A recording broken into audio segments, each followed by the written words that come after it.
Hello everyone, welcome to Rekha's kitchen. আজকে আমি chicken চাপ বানাবো। তার জন্য এখানে চিকেনটা আমি আগেই ম্যারিনেট করে নিয়েছি।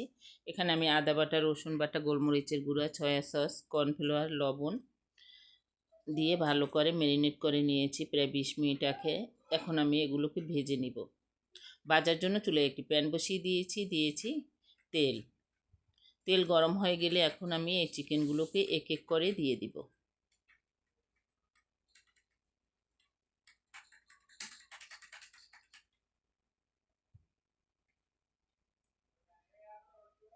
এভাবে চিকেন চাপ যদি আমরা বাসায় তৈরি করি তাহলে কিন্তু খেতে অনেক মজার হয়, আর বানানোও কিন্তু খুব সহজ।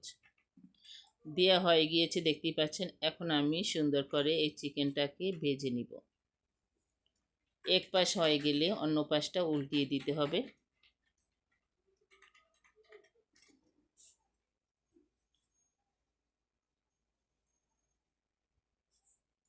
দেখতেই পাচ্ছেন আমি কিন্তু উল্টিয়ে দিচ্ছি। আর আজকে চিকেন চাপটা কিন্তু আমি খুব সহজে তৈরি করে নিয়েছি।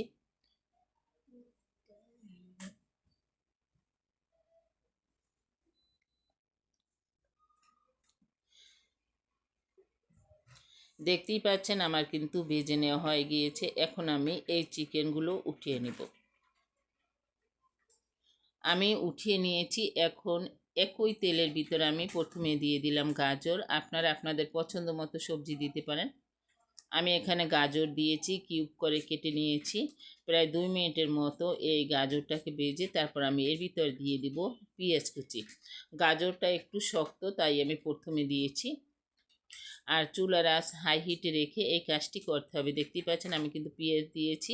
পেঁয়াজটাকেও আমি ভেজে নিব। ভেজে নেওয়া হয়ে গেছে। এখন আমি এর ভিতর দিয়ে দিব ক্যাপসিকাম। আপনাদের কাছে না থাকলে না দিলেও সমস্যা নেই। এখন আমি এর ভিতর দিয়ে দিব টমেটো কেচাপ।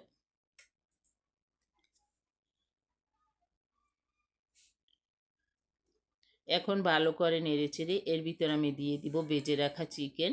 এখানে আমি অরেঞ্জ ফুড কালার দিয়েছি। আপনাদের কাছে ভালো না লাগলে নাও দিতে পারেন। ফুড কালারটা দেবার কারণে কালারটা সুন্দর হয়, তাই আমি দিয়েছি।